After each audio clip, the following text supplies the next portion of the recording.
वहाँ के भने नेपालले एउटा के विदेशी चेली जो बिहा गरेर नेपालमा आएको छ त्यो स्थितिको चेलीलाई सांसदसम्म बन्न पाउनु, मन्त्रीसम्म बन्न पाउनु सानो कुरा होइन। आज पनि देख्नुहुन्छ तपाईँ भारतमा राजीव गान्धीको श्रीमती सोनिया गान्धी प्रधानमन्त्री बनाउने किन प्रश्न उठ्दाखेरि आम भारतमा विरोध भयो। विदेशी किन मूलकोलाई हुनाले प्रधानमन्त्री बन्नु हुँदैन भन्ने विरोध भयो। परसाईसँग आयो होला भन्ने कुरो त एउटा अध्ययनको विषय, अद्भुत चिज देखिन्छ। वहाँ भारत र नेपालको सम्बन्ध टुट्न पनि नसक्ने, हार्दिकता पनि सधैँ के नै नहुने, नेपाललाई समाप्त गर्ने, नेपाललाई कमजोर गर्ने, नेपालमा अस्थिरता मचाउने, नेपाललाई अफगानिस्तान बनाउने, इराक बनाउने, सिरिया बनाउने एउटा के भनेदेखि खतरनाक के भन्दै बल्छियो भित्र लगियो नै परिवारभित्रको गुह्य कुरा के भन्दै थाहा हुन्छ। त्यो भयो भने मान्छे कस्तो आएको छ त्यो गुह्य कुरा, भित्री कुरा बुझेर भोलि के परिवार नष्ट हुन सक्छ। त्यसकारण के भित्र देखाउनु हुँदैन भने विदेशी शक्तिहरूसँग के भनेदेखि चलखेल, विदेशी शक्तिहरूलाई आफ्नो के कोठा चोठामा पुग्ने के भनेदेखि अवसर दिएको कारणले गर्दाखेरि के भने राजतन्त्र सिद्धियो। इतिहासमा एउटा नाम लेखाउने प्रधानमन्त्रीको जो मौका थियो त्यो गुमाउनु हो। अब त्यो फेरि उहाँले आफ्नो जीवनकालमा फेरि प्राप्त गर्न के नै सक्ने सम्भावना छैन। आफूको सामान्य ज्ञान पनि के भने मैले जति बुझेको कसरी छैन भन्न थाल्छ, त्यसपछि मान्छे के असफल हुन्छ। प्रधानमन्त्री ओली पनि त्यसैको के नै शिकार हुनुभएको छ, जसले चाहिँ मानिसहरूलाई के आफ्नो जीवन चलाउनको लागि मार्गदर्शन गरिरहेको हुन्छ। रोगहरूसँग भोकहरूसँग लडेर नै उसको के नै मानवको के भनेदेखि जीवन रक्षा के नै भएको छ। अदालतमा मन्दिरको न्यायको मन्दिरमा पुर्याउने, उसलाई न्याय प्राप्ति गर्नको लागि के भनेदेखि सहयोग पुर्याउने व्यवसाय नै के हो भने कानुन व्यवसाय हो। ती व्यक्तिहरूलाई नि के भनिन्छ भने त्यस्तो व्यवसाय गर्ने व्यक्तिहरूलाई नि के नै अधिवक्ता के भनेदेखि भनिन्छ। You are watching latest Nepal.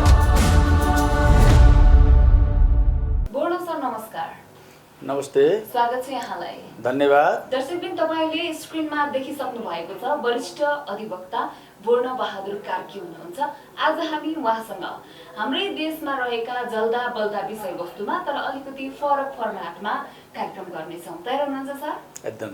अब तपाईँ एउटा वरिष्ठ अधिवक्ता भएको नाताले तपाईको नजरमा नेपाल र नेपाली अहिलेको अवस्थामा? अब नेपाल भनेको एउटा भौगोलिक विविधता, जस्तो के भन्ने हिमाल भयो, पहाड भयो, तराई एउटा भौगोलिक विविधता छ। त्यस्तै किसिमले गएर प्राकृतिकको पनि के भनेदेखि विविधता छ। लगभग के भने छोटो समयमा यति विविधता, भौगोलिक विविधता भएको, प्राकृतिक विविधता भएको यति के भने सुन्दर देश संसारमा के नै कमै छ। त्यसकारण प्राकृतिक रूपले नेपाल के भनेदेखि बहुत सुन्दर, संसारको एउटा के भनेदेखि उदाहरणीय र अनुभव के भनेदेखि देश हो। त्यस्तै गरेर यो देशमा के भने बस्ने जो नेपाली के भने जातिहरू छ, विभिन्न जात जाति धर्म संस्कृति मान्नेहरू छ। तर यो भिन्न भिन्न धर्म संस्कृति मान्ने के नै हुँदाहुँदै पनि उनीहरूको बिचको एउटा जुन हार्दिकतापूर्ण को जुन सम्बन्ध छ त्यो सम्बन्ध पनि धेरै के नै अनुपम किसिमको, उदाहरणीय किसिमको के भनेदेखि सम्बन्ध छ। नेपालको विकास गर्नको लागि, विकास निर्माण गर्नको लागि यहाँ प्रचुर मात्रामा प्राकृतिक के भने स्रोत र साधन सम्पन्न के भनेदेखि रहेको स्थिति छ। नेपाली जनताहरू पनि कस्तो किसिमको अति परिश्रमी, मेहनती र आफ्नो पाखुराको बलमा के भनेदेखि विश्वास गर्ने। आज देशभित्रै भन्नुहोस् कि चाहे के भने विदेशमा गएर काम गरेर हुनुहोस्, उनीहरू कहीँ पनि के भनेदेखि भिख मागेर अर्काको आशामा के भनेदेखि आफ्नो जीविका चलाउँदैनन्। उनीहरू के भने पसिना बगाएर नै, पाखुरा बजारेर नै हाम्रो के भन्छ भने आफ्नो जीविका चलाउने गर्ने के भने त्यस्तो सम्मानित के भनेदेखि नागरिक नेपालमा के भनेदेखि रहेर के भनेदेखि आएका छन्। त्यसकारण यसको नेपालको इतिहास पनि हेर्नुहुन्छ भने त्यो नेपालको इतिहास पनि कस्तो इतिहास छ भने भरिसके अरू कसैलाई के भने पीडा के भने नदिने, तर कसैले आफूलाई आघात पुर्याउँछ भने त्यसलाई नछोड्ने, त्यस्तो किसिमको प्रवृत्ति नेपालीहरूमा के भने रहेको छ। अब तपाईको नजरमा अदालत र अधिवक्ता? अदालत भनेको न्यायको के भने मन्दिर हो र त्यहाँ जो मान्छे के भने नागरिक अन्यायमा परेको हुन्छ, अन्याय परेको मान्छेले न्याय माग्नको लागि बडो अदालत के अरे पुग्छ। जसरी एउटा के भने भक्त आफूलाई जब के भने पीडा पर्छ, आफूलाई केही आवश्यक पर्छ, अप्ठ्यारोमा पर्छ, ऊ भगवान्सँगको सहयोगको लागि के जान्छ। त्यस्तै किसिमले अन्यायमा परेको मानिस पनि न्याय मान्नको लागि के भनेदेखि अदालत जान्छ। अब अधिवक्ता भनेको कुरा के हो भन्नुहुन्छ भने त्यो जुन किसिमको के अन्यायमा परेको व्यक्ति छ उसलाई डोर्याउँदै लगेर, बाटो देखाउँदै लगेर अदालतमा मन्दिरको न्यायको मन्दिरमा पुर्याउने, उसलाई न्याय प्राप्ति गर्नको लागि के भनेदेखि सहयोग पुर्याउने व्यवसाय नै के हो भने कानुनी व्यवसाय हो। ती व्यक्तिहरूलाई नि के भनिन्छ भने त्यस्तो व्यवसाय गर्ने व्यक्तिहरूलाई नि के भने अधिवक्ता के भनेदेखि भनिन्छ। तपाईको नजरमा कोरोना भाइरस नेपालको नहुनु संसारकै इतिहासमा अथवा के मानव सभ्यताको के इतिहासमा धेरैपल्ट यस्ता ठुला ठुला के भनेदेखि महामारीहरू आएका छन्, नयाँ नयाँ रोगहरू आएका छन् जसले के भनेदेखि मानव जीवनको धेरैको के क्षति के भने गरेको छ। त्यस्तै क्रममा यो पनि के भने एउटा अहिले के विश्वमै देखा परेको नयाँ किसिमको एउटा महा के भनेदेखि रोगहरू हो। तर यो रोगसँग के भनेदेखि फेरि अहिले तपाईँ देख्नुहुन्छ सायद जति पनि संसारभरि अहिले रोगहरू छन् तीहरू रोगहरूसँग के भनेदेखि लड्ने हिम्मत, साहस र विश्वास मानव जातिसँग नरहेको भए अहिले मानव जातिको अस्तित्व रहने थिएन। अहिलेसम्म मानव जातिको अस्तित्वै भनेको के हो भने रोगहरूसँग, भोकहरूसँग लडेर नै उसको के भने मानवको के भनेदेखि जीवन रक्षा के भएको छ।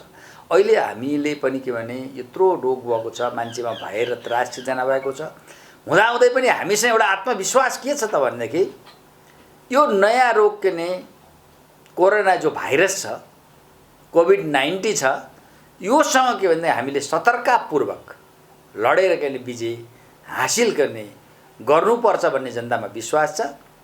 त्यो विश्वासलाई हामीले निरन्तरता दियौँ भने हामी के बच्न सक्छौँ। तर युद्ध लड्दाखेरि के गर्नुपर्छ? सतर्कता अपनाउनु पर्छ। सतर्कता बिना के भने युद्ध लड्न सकिँदैन। हेलसेकाइ गरेर युद्ध लडियो भने हारिन्छ युद्धमा। त्यस्तै गरेर रोगसँग पनि महामारीसँग लड्दाखेरि पनि हेलचेक्राइ गरियो भने आफूले विजय गर्ने होइन, रोगले विजय गर्छ, हामी के सिद्धिन्छौँ। त्यसकारण यो जुन अहिले विश्वमा देखा परेको जुन कोरोना चाहिँ यो नयाँ के भन्ने रोग हो, मानव जातिको लागि एउटा चुनौतीको हो। र मानव जातिले यस्ता के भने फेरि एउटा के भने औषधको कुरा पनि के हो भने यता गम्भीर प्रकृतिका जुन के भनेदेखि जो रोगहरू छ त्यसमा लड्ने, त्योसँग लडेर विजय हासिल गर्ने हामीलाई के भनेदेखि नयाँ अवसर पनि मिलेको छ। त्यसले हामीलाई नयाँ के शिक्षा पनि दिएको छ। मेडिकल साइन्समा पनि यसले के भनेदेखि नयाँ एउटा के ढोका खोल्नेछ। आजसम्म संसारमा जति पनि ठुल्ठुला रोगहरू भए ती रोगहरूले के भने मेडिकल साइन्सले फड्को मारेको छ। रोगलाई निको पार्नको लागि, त्यसलाई नियन्त्रणको लागि के औषधि चाहिन्छ भने मानव जातिले खोजिरहेको छ नि। यस्ता सङ्कटले के हुन्छ, जसरी मानवको जीवनमा सङ्कटले आविष्कार गर्छ, बाटो देखाउँछ, त्यस्तै गरेर मेरो विचारमा नि यो एउटा के भने चुनौती पनि हो, यो अवसर पनि हो। तपाईको नजरमा धर्म संस्कृति अब हेर्नुहोस्, यो धर्मलाई हेर्ने के भनेदेखि दृष्टिकोण, विभिन्न दृष्टिकोणहरू छ। अब धर्मको के भने जुन जन्म मेरो के दृष्टिकोण भनेको धर्म भनेको एउटा के कर्तव्य हो। एउटा मानव जीवनको लागि उत्कृष्ट जीवन अथवा शान्तिपूर्ण जीवन अथवा के भने समाजमा सबैसँग मेलजुल गरेर के भनेदेखि बस्ने जीवन जो बिताउने छ र त्यस्तो जीवन बिताउने के भनेदेखि जुन के भने नियमहरू छन्, त्यो सम्बन्धी शास्त्रहरू छन्, तिनै के हो त भने धर्म हो। धर्म भनेको अझ हामीले प्रष्ट रूपमा बुझ्ने, अहिले के भने भेग कुरा छ धर्म भनेको, तर धर्म भनेको के हो त कर्तव्य हो। आज तपाईँले धर्मका जति पनि ग्रन्थहरू छन् तिनीहरूले के देखिन्छ? सर्वे भवन्तु सुखिना सर्वे भवन्तु निरामया, संसारका सबै के भनेदेखि मानव जाति, जीव जन्तु सबै के बाँचुन् भन्ने हो नि त। त्यसकारण धर्म भनेको के हो भने एउटा के भने कर्तव्य हो, आफूप्रतिको कर्तव्य हो, परिवारप्रतिको कर्तव्य हो, समाजप्रतिको कर्तव्य हो, राष्ट्रप्रतिको के भनेदेखि कर्तव्य हो धर्म भनेको। अब संस्कृति भनेको के हो भने मानिसले, आफूले, मानव जातिले आफ्नो के विकास एउटा क्रममा आफ्नो जीवन चलाउने क्रममा आफ्ना व्यवहारहरू गर्छ। ती व्यवहारहरू नै के हुन् भने संस्कृति हुन्। हामी कोही मान्छे के भनेदेखि मर्यो भने हामी सबै के भनेदेखि आफन्तहरू मात्रै होइन छर छिमेकी सबै हामी के हुन्छ दुःख मनाउँछौँ। उसको सद्गत गर्नको लागि हामी सबै जान्छौँ, त्यो पनि एउटा कल्चर हो नि त। जन्मियो भने कोही मान्छेको घरमा के मान्छे जन्मियो हामी खुसी मनाउँछौँ, त्यो पनि हाम्रो कल्चर हो। कोही मान्छे सङ्कटमा परेको छ भने त्यसलाई हामी सहयोग गर्छौँ। माने संस्कृति भनेको के हो भने फेरि संस्कृति भनेको संसारभरि एउटै हुँदैन। हरेक देशका आफ्ना के मौलिक संस्कृति हुन्छ, देशीय संस्कृति हुन्छ, जातीय के संस्कृतिहरू हुन्छ, जात विशेष पनि हुन्छ नि त, समुदाय विशेषको संस्कृति हुन्छ। भएको हुनाले के भने संस्कृति भनेको त यस्तो चिज हो जुन चिजले चाहिँ मानवलाई एउटा बाटो देखाइरहेको हुन्छ, बाटोमा एउटा डोर्याइरहेको हुन्छ। त्यो संस्कृतिको आधारमा कुनै पनि मानव जातिको विकास, उसको सभ्यता कस्तो विकास भएको छ भनेर तपाईँ उसको संस्कृतिको आधारमा तपाईँ के मान्छेले के मूल्याङ्कन गर्न सकिन्छ। त्यसकारण मैले बुझेको संस्कृति चाहिँ के हो भने मानव जीवनको दैनिकमा गर्ने के व्यवहार जसले चाहिँ मानिसहरूलाई के आफ्नो जीवन चलाउनको लागि मार्गदर्शन गरिरहेको हुन्छ। तपाईको नजरमा प्रधानमन्त्री केपी शर्मा ओली, अब प्रधानमन्त्री केपी शर्मा ओली हिलोमा फुलेको कमलको के फुल जस्तो, उहाँ एकदम निम्न तल्लो अथवा निम्न वर्गबाट गरिब वर्गबाट उठेर आज देशको के प्रधानमन्त्री के हुनुभएको र उहाँको पृष्ठभूमिको सम्बन्धमा त्यो स्थितिको मान्छे देशको प्रधानमन्त्री के बन्नुलाई सबैले हामीले के गर्नु भनेदेखि सम्मान गर्नुपर्छ। तर उहाँ जब के भनेदेखि उहाँ प्रधानमन्त्री शक्तिमा पुग्नुभयो, तर उहाँले के भुल्नुभयो भने मेरो आधार त्यही हिलो हो, त्यही हिलोमा मेरो के भनेदेखि कमलको बिरुवा के हुर्क्यो, तीभित्र फुले भन्ने कुरा उहाँले के भुल्नुभयो। उहाँले आफ्नो के जग भुल्नुभयो। अब अहिले प्रधानमन्त्री ओली के त्यो जग भुलेको कारणले गर्दाखेरि के हो भने त्यो मैले भन्न खोजेको जग भुलेको कारणले भन्दाखेरि आज उहाँले नेपालका दुखी दलिद्री अथवा सङ्कटमा परेका जनतातर्फ उहाँको कुनै नजर छैन।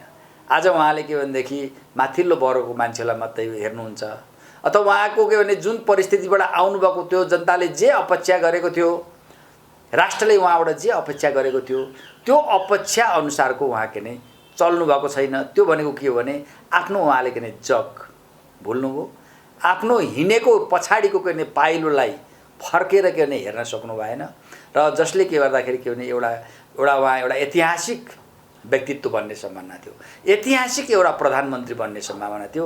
अहिलेसम्म तपाईँ हेर्नुहोस् भएका प्रधानमन्त्रीमा यति तल्लो वर्गबाट उठेर यति देशको सर्वोच्च पदमा पुगेको अर्को व्यक्ति नेपालको इतिहासमा छैन। उहाँ के भने त्यही मानिस भनेको के भने सबै मान्छे सबै विषयमा ज्ञाता हुँदैन, तर के हुन्छ भने जे एउटा विषयमा होला, जो विषय बुझेको हुँदैन अर्कोको सहयोगबाट के आफूले चलाउनु पर्छ। खास गरेर सर्वोच्च शासकमा पुगेको त्यस्तो हुनुहुन्छ। तर कोही मान्छे कति बेला असफल हुन्छ भने little knowledge is the dangerous thing. आफूको सामान्य ज्ञान पनि के भने मैले जति बुझेको कसरी छैन भन्न थाल्छ, त्यसपछि मान्छे के असफल हुन्छ। प्रधानमन्त्री ओली पनि त्यसैको के नै शिकार हुनुभएको छ। र असल मान्छे जो सफल हुने मान्छेले के गर्छ भने हिजो खराब सङ्गत छ भने त्यो खराब सङ्गत छोडेर असल सङ्गतहरू खोज्न थाल्छ, अनि त्यो सफल हुन्छ। तर प्रधानमन्त्री ओलीको के देखियो भने हिजो भएका असल सङ्गत पनि छोडेर उहाँ चाहिँ कमसल सङ्गतहरू, गलत सङ्गतहरू, निस्वार्थको त लाग्नुभयो। यी सबैले गर्दाखेरि के भने एउटा ऐतिहासिक अवसर, इतिहासमै एउटा नाम लेखाउने प्रधानमन्त्रीको जो मौका थियो त्यो गुमाउनु हो। अब त्यो फेरि उहाँले आफ्नो जीवनकालमा फेरि प्राप्त गर्न के नै सक्ने सम्भावना छैन। त्यसकारण अब ओलीजीको त मेरो मूल्याङ्कनमा त्यही नै मूल्याङ्कन हो। तर उहाँको असफल जीवनबाट अरूले के शिक्षा लिनुपर्छ भने कि वास्तवमा एउटा देशको एउटा के महान व्यक्ति बन्नको लागि, इतिहासमा नाम लेखाउनको लागि, जनताको के जनताको लागि सधैँभरि चिरस्मरणीय बन्नको लागि के गर्दा हुन्छ र के गरेर के भन्दा चुक्यो भने हुँदैन भन्ने कुरा चाहिँ ओलीजीको जीवनबाट के शिक्षा चाहिँ अरूले लिँदा के हुन्छ। अब अर्को जिज्ञासा, तपाईको नजरमा राजतन्त्र हेर्नुहोस्, नेपालको राजतन्त्र अन्य देशको राजतन्त्र जस्तो होइन। यो राजतन्त्र के भनेदेखि एउटा सुनौलो इतिहास भएको राजतन्त्र हो। अन्य देशको राजतन्त्र के छ भने कहाँ एउटा वंशागत रूपमा कहीँ के भनेदेखि त्यहाँको राजा भएर आएको छ, अनि त्यसपछि उसको छोरो नाति क्रमशः गर्ने राजा भएको छ। तर नेपालको राजतन्त्र भनेको के हो भने नेपाल निर्माणको, नेपाल एकीकरणको नेतृत्व गरेर त्यसको कमान्डरको भूमिका निभाएर स्थापित भएको पनि राजतन्त्र हो। र नेपालको एकीकरण र नेपालको गर्ने राजतन्त्र भनेको एउटै सिक्काका दुईटा के नै पाटा हुन्। त्यत्रो के नै गौरवमय इतिहास बोकेको नेपालको राजतन्त्र हो। यति गौरवमय इतिहास बोकेको राजतन्त्र अन्य देशहरूमा के नै छैन। र राजतन्त्र यति लामो समयसम्म नेपालले टिकेको कारण पनि के हो भने त्यही गौरवमय इतिहास के नै बोकेर। राजतन्त्र कति बेला के नै प्रायः राजतन्त्र के भने पृथ्वीनारायण शाहले स्थापना गरिसकेपछि ज्ञानेन्द्रको समयमा आएर राजतन्त्र समाप्त हो। त्यो बिचमा राजतन्त्र के नै पटक पटक सङ्कटमा फस्यो। सङ्कटमा फस्यो कसरी फस्यो त? जति बेला राजाहरू जनतालाई बुझ्न, जनतालाई हेर्न असफल भएका छन्, त्यति बेला राजतन्त्र सङ्कटमा परेको छ। जति बेला के भने विदेशी शक्तिले के घुमाइदिएको छ, आफ्नै के भनेदेखि वरिपरिका के चाकडबाजहरूको के भनेदेखिले के घुमाइदिएको छ, त्यति बेला के राजतन्त्र के भनेदेखि सङ्कटमा परेको छ। अब यो पछिल्लो समयमा के भनेदेखि राजतन्त्रले अनावश्यक रूपमा विदेशी शक्तिहरूसँग के भनेदेखि चलखेल, विदेशी शक्तिहरूलाई आफ्नो के कोठाचोठामा पुग्ने के भनेदेखि अवसर दिएको कारणले गर्दाखेरि के हो भने राजतन्त्र सिद्धियो। राजतन्त्र नेपाली जनताले सिद्धिएको पनि होइन। राजतन्त्रको प्रमुख सिद्धिनुको कारण पहिलो जिम्मेवार त दरबार नै हो, दरबारको वरिपरिको घेरा नै हो। त्यसपछि के हो भने त्यही के भने कमजोरीभित्र तपाईँले के भनेदेखि विदेशीहरूले चलखेल गरे, जसको कारणले गर्दा राजतन्त्र के समाप्त हो। तपाईँले देख्नुहुन्छ हाम्रो नेपाली के कल्चर के संस्कृति छ, त्यो कति के वैज्ञानिक छ कि कुनै पनि व्यक्ति के भनेदेखि नौलो परदेशी छ भने परदेशीलाई तपाईँ घरभित्र सुताउनुहुन्न नि त, दिनुहुन्न नि। तपाईँ पूजा कोठामा पुर्याउनुहुन्न नि। कहाँ राखिन्छ त? पिँढीमा सम्मानपूर्वक राखिन्छ, खाना पनि दिन्छ सम्मानपूर्वक, सम्मान पनि गरिन्छ, तर उसलाई पूजा कोठामा राखिँदै गर्दैन। तर के भनेदेखि त्यसको पछाडिको धेरै अर्थ छ। किनभने भित्र लगियो भने परिवारभित्रको गुह्य कुरा के भनेदेखि थाहा हुन्छ। त्यो भयो भने मान्छे कस्तो आएको छ, त्यो गुह्य कुरा, भित्री कुरा बुझेर भोलि के परिवार नष्ट हुनसक्छ। त्यस कारण के भने भित्र देखाउनु हुँदैन भने राजतन्त्रले जब विदेशी शक्तिहरूको लागि आफ्नो पूजा कोठामा खुला राख्यो, आफ्नो के दरबारभित्रको आफ्ना सहयोगीहरूलाई खुला रूपले के भने विदेशीहरूसँग के साँठगाँठ गर्दाखेरि पनि त्यो कुनै बुझ्न सकेन। त्यसको कारणले गर्दाखेरि के हो भने राजतन्त्रको के यो के अभिगत हो। र मेरो बुझाइमा के भने राजतन्त्र आफै एउटा ढङ्ग नपुर्याएर, विशेष गरेर गलत तत्त्वहरूको के सहयोगमा राज्य सत्ता सञ्चालन गर्न खोज्दा, विदेशीहरूलाई के भने आफ्नो पूजा कोठामा के पुर्याउन खोज्दाको स्थितिले राजतन्त्र के भने यति गौरवमय इतिहास बोकेको नेपालको राजतन्त्र समाप्त भयो। तपाईको नजरमा एमसीसी बल्छी हो, अमेरिकन बल्छी हो। नेपाललाई के भने त्यो बल्छीमा के भने पार्ने षड्यन्त्रमूलक के भनेदेखि एउटा के भनेदेखि प्रोजेक्ट हो, जसको के हो भने सहयोग गर्ने भनेर त्यहाँ लोभ देखाइएको छ। यथार्थमा त्यो के भने सहयोग होइन। नेपाललाई के भन्दा अखडा बनाउने, त्यसपछि नेपालमा अस्थिरता सिर्जना गर्ने र नेपालको के भनेदेखि भूमिलाई प्रयोग गरेर छिमेकी मुलुकहरूमा के भनेदेखि डिस्टर्बेन्स गर्ने, यस्तो किसिमको के भने हो। यो के भने जसरी एउटा के भने माछालाई मार्दाखेरि के भनेदेखि त्यो बल्छीधारी हुन्छ नि, माछा मार्ने हुन्छ नि, उसले के गर्छ भन्दाखेरि त्यो के भनेदेखि बल्छीमा एउटा सानो माछो उनेर राखिदिएको हुन्छ। अनि त्यो ठुलो माछोले के गर्छ नि, त्यो माछा खाने लोभमा आएर के गर्छ, बल्छीमा के आउँछ, भरे गएर त्यो बल्छीको ऊ के पर्छ, मर्छ। त्यस्तै गरेर नेपालको लागि चाहिँ यो एमसीसी भनेको नेपाललाई समाप्त गर्ने, नेपाललाई कमजोर गर्ने, नेपालमा अस्थिरता मचाउने, नेपाललाई अफगानिस्तान बनाउने, इराक बनाउने, सिरिया बनाउने एउटा के भनेदेखि खतरनाक के भनेदेखि बल्छी हो। तपाईको नजरमा भारत र चीन अब पहिला भारतबाटै सुरु गरौँ। भारत हाम्रो भौगोलिक कारणले अनि ऐतिहासिक रूपमा धर्म संस्कृतिले के भनेदेखि नजिक भएको पनि देश हो र नेपाल र भारतको जुन सम्बन्ध छ त्यो सम्बन्ध के भने यी पृष्ठभूमिलाई हेर्दाखेरि भूगोल भयो, धर्म, संस्कृति, इतिहासलाई, संस्कृतिको कुनै समानतालाई हेर्दा अति सुमधुर सम्बन्ध के हुनुपर्ने हो। तर भारतले सधैँभरि नेपाललाई के रोत्यो भने त्यो रूपमा हेरेन। सधैँभरि के भने भारतले नेपालप्रति के भने हेफा प्रवृत्ति लियो, जसको कारणले गर्दाखेरि के भने भारत र नेपालको सम्बन्ध सधैँभरि चिसो रहने, सधैँभरि उतार चढावमा के भने गुज्रिने यो स्थिति के भने रह्यो। त्यसको एउटा के पछाडिको कारण के हो भने हामी नेपालीहरू एउटा स्वतन्त्र देश हो, सार्वभौमता सम्पन्न देश हो। यस्तो देशलाई त्यही रूपमा के भने भारतले नि हेर्नुपर्छ भन्ने हाम्रो नेपालीको पनि मान्यता रहेको छ, रहनु स्वाभाविक छ। तर भारत के भने त्यो रूपमा बाहिर मुखले भन्ने, व्यवहारमा त्यस्तो के व्यवहार नगर्ने कारणले गर्दाखेरि भारत र नेपालको जुन सम्बन्ध छ त्यो सम्बन्ध प्रायसो तिक्तता हुने गरेको छ। त्यो तिक्तता नेपालको कारणले होइन, भारतकै नेपालप्रतिको अदूरदर्शी, हस्तक्षेपकारी, अनुदारवादी नीतिको कारणले त्यो समस्या हुन्छ। अब बडो समस्या चाहिँ के छ भने भारत र नेपालको सम्बन्ध टुट्न पनि नसक्ने, हार्दिकता पनि सधैँ के नै नहुने यस्तो अवस्थाबाट के भने नेपाल भारत सम्बन्ध के भने गुज्रिरहेको छ। र जब भारतले नेपालको के भनेदेखि सार्वभौमसत्ता, भौगोलिक अखण्डता, स्वतन्त्रता र एउटा के भने सद्भावपूर्वक नेपाललाई हेर्न थाल्छ, फेरि सबभन्दा बढी के भने निकटको सम्बन्ध कोसँग हुन्छ? भारतसँग के हुन सक्छ। तर त्यसको लागि चाहिँ भारतले त्यो जिम्मेवार र उत्तरदायी भूमिका निभाउँछ। अब चीन भन्नु छ भने भूगोलले हामी अलिक टाढा छौँ, जहाँ के भने विकट हिमालले दुईटा देशहरूलाई के भनेदेखि छुट्याएको छ, अलिकति टाढा पुर्याएको छ। तर अब अहिलेको विश्वमा त के भने भूगोल भन्ने कुरा त गौड भइसक्यो।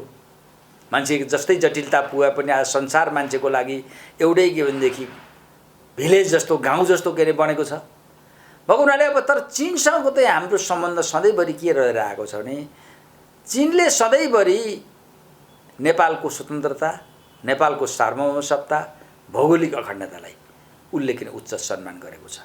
नेपालको राजनीतिलाई उसले के भनेदेखि हस्तक्षेप नगर्ने अहस्तक्षेपकारी नीति बनाएर राखेको छ। नेपाल के सङ्कट परेको छ त्यति बेला उसले दिल खोलेर नेपालको के भनेदेखि सहयोग के भनेदेखि गरेको छ। र जति पनि अब भनिन्छ चीन के भने संसारभरि एउटा के भने व्यापारी देश हो भनिन्छ, तर के नेपालको हकमा के चीनको त्यो कुरा के देखिँदैन। उसले अहिले जति पनि नेपालमा के सहयोग गरेको छ उसले लाभ र नाफा र नोक्सान, प्रफिट एन्ड लसलाई नहेरेर एउटा सद्भावको रूपमा के सहयोग गरेको छ। त्यसकारण के भने चीनसँगको सम्बन्ध चाहिँ के हो भने कहिले पनि के उतार चढाव रहेन, यसो एउटा के आत्मीय सम्बन्ध रह्यो, विश्वासको सम्बन्ध रह्यो। त्यसकारण के भनेदेखि चीन नेपालको एउटा के भने असल मित्र हो। यसको मतलब भारत पनि असल मित्र होइन भन्ने कुरा होइन। भारत पनि के भनेदेखि हामी त्याग गर्न सक्दैनौँ, ऊ पनि हाम्रो छिमेकी हो, असल मित्र हो। तर के भने भारतको के भने गलत नेपालप्रतिको सोचाइ, धारणा, व्यवहारले गर्दाखेरि चाहिँ भारतसँग चाहिँ यस्ता समस्याहरू आउने गरेका छन्। तपाईको नजरमा दृष्टिबिन रमेश पर्साई त्यस्तो मानिससँग जो के भने प्रकृतिले उहाँलाई के भनेदेखि ठगेको छ भन्नुभयो, प्रकृतिले उहाँलाई के भनेदेखि न्याय गर्न सकेन। तर उहाँसँग भएको जुन किसिमको अथाह आत्मविश्वास, ज्ञान, केही गरौँ भन्ने के भने भावना त्यो बिरलै मान्छेमा पाइन्छ। अब हुन त के भन्न सकिँदैन, त्यस्तो किसिमको के भने जो शक्ति, आत्मविश्वास, ज्ञान कसरी के अरे रमेश पर्साईसँग आयो होला भन्ने कुरो त एउटा अध्ययनको विषय, अद्भुत चिज देखिन्छ उहाँ चाहिँ। अब तपाईँ देख्नुहोस् उहाँ अङ्ग्रेजीमा बोल्नुहुन्छ, हिन्दीमा बोल्नुहुन्छ, हरेक विषयको उहाँसँग के नि ज्ञान छ र उहाँसँग प्रष्ट के हुन्छ भने आफ्नो के नि धारणा छ। त्यो भएको हुनाले नेपालको लागि उहाँलाई प्रकृतिले ठगेको छ, प्रकृतिले उहाँलाई अन्याय गरेको छ। तर उहाँसँग के भनेदेखि जुन किसिमको अथाह शक्ति छ, ज्ञान छ, त्यो के भने नेपालको लागि एउटा के भन्छ नेपालको लागि एउटा के भनेदेखि एउटा के नि ठुलो के महत्त्वपूर्ण एउटा के सम्पत्ति हो भने जस्तो मलाई लाग्छ। तपाईको नजरमा सरिता गिरी? सरिता गिरी चाहिँ एउटा भारतीय के चेली हुनुहुन्छ। नेपालको के भनेदेखि प्रदीप गिरीको भाइ डाक्टर के लक्ष्मण गिरी इन्जिनियर हुनुहुन्थ्यो। लक्ष्मण गिरीसँग उहाँको के विवाह भएको। उहाँको माइती घर भने पटनामा भएको। नेपालमा उहाँ के बिहा गरेर आउनुभयो। बिहा गरेर आइसकेपछि उहाँ केदेखि नेपालमै छोराछोरी पनि के जन्मिएका छन्। तर अहिले उहाँले के हो भनेदेखि सम्बन्ध के विच्छेद गरिसक्नु भएको छ। अहिले सम्बन्ध विच्छेद गरिसकेको स्थितिमा अहिले कुनै नेपाल पुरुषको उहाँ के भनेदेखि श्रीमती हुनुहुन्न। त्यो स्थितिको उहाँको के हो। र जनरली एउटा विश्वास के गरिन्छ हाम्रो सामाजिक मूल्य मान्यता भने हाम्रो सामाजिक जो परम्परा छ कि बिहा गरिसकेपछि पुरुषको गर्ने घरमा जाने, पुरुषको घरमा गएपछि आफ्नो माइतीप्रति सम्मान गर्ने, माया गर्ने, तर जिम्मेवारी कहाँको लिने? घरको जिम्मेवारी लिने। किन घरको जिम्मेवारी लिने त भन्दाखेरि त्यहाँ छोराछोरी भएका हुन्छन्। त्यो छोराछोरीलाई हुर्काउनुपर्छ, त्यहाँ त्यो सम्पत्तिको के संरक्षण गर्नुपर्छ। जिम्मेवार चाहिँ बढी को प्रति हुनुपर्छ भने घरप्रति हुनुपर्छ। तर उहाँको के भने हाम्रो सामाजिक मूल्य मान्यता विपरीतको के उहाँको सोच देखियो। के देखियो भने उहाँले चाहिँ सायद उहाँले डिभोर्स गरेर त्यो उहाँमा त्यो भावना पलाएको हो कि उहाँले के गर्नुभयो त भन्दाखेरि उहाँ के भने नेपालले एउटा के विदेशी चेली जो बिहा गरेर नेपालमा आएको छ, त्यो स्थितिको चेलीलाई सांसदसम्म बन्न पाउनु, मन्त्रीसम्म बन्न पाउनु सानो कुरा होइन। आज पनि देख्नुहुन्छ तपाईँ भारतमा राजीव गान्धीको श्रीमती सोनिया गान्धी प्रधानमन्त्री बनाउने के प्रश्न उठ्दाखेरि आम भारतमा विरोध भयो। विदेशी के मूलकोलाई हुनाले प्रधानमन्त्री बन्नु हुँदैन भन्ने विरोध भयो। मैले प्रधानमन्त्री सोनिया गान्धी प्रधानमन्त्री हुनबाट के वञ्चित हुनुभयो। तर सरिता गिरी त सांसद हुनुभयो, मन्त्री हुनुभयो। कुनै नेपालीले के त्यो प्रश्न त उठायो। तर उहाँले के त्यत्रो के नेपालले दिएको सम्मान उहाँले चटक्क नि बोल्चिनुभयो। उहाँले नेपालप्रति घृणा व्यक्त गर्नुभयो। नेपालको के सांसदको केदेखि पदमा रहेर जनताले रगत पसिना बगाएर कमाएको पाइ कलेक्सन गरेको कर, ट्याक्स, तलब र भत्तामा लिएर देशप्रति नै उहाँले के गरिदिनु भयो? बेइमान के गर्नुभयो। त्यसकारण सरिता गिरी के लाग्छ भने मलाई लाग्छ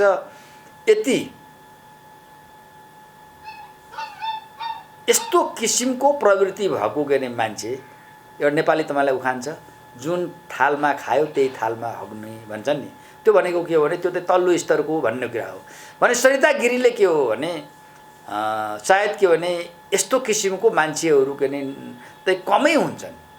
उहाँ नमुना मान्छेको नकारात्मक नमुना मान्छेको रूपमा उहाँ के देखा केदेखि पर्नु भएको छ। किनभने कि आफ्नो देशको भूमि जुन देशमा उहाँ बिहा गरेर आउनुभयो, उहाँका छोराछोरी यहाँ छन्, जहाँबाट उहाँ सांसद हुनुभएको छ। यो के लिम्पिया धुरा कालो पानी लिपुलेक मेरो होइन, मेरो माइतीको हो भनेर बरु उहाँले के भन्नुहुन्थ्यो भने माइतीलाई कन्भिन्स गर्नु पर्थ्यो कि यो नेपालको भूमि हो, नेपाल र भारतको बिचमा यत्रो के हार्दिकतापूर्ण के सम्बन्ध छ, त्यो भूमि छोडिदिनु पर्छ भारतले भन्नुपर्नेमा नेपालकै भूमि होइन भनेर भन्दाखेरि चाहिँ सरिता गिरी चाहिँ के भने वास्तवमा नेपालको लागि मात्रै होइन एउटा अन्तर्राष्ट्रिय रूपमा एउटा के नमुना निर्घिनी अथवा के भनेदेखि त्यो गुण नसम्झिने हुन्छ नि किसिमको के मान्छे हो जस्तो मलाई लाग्छ।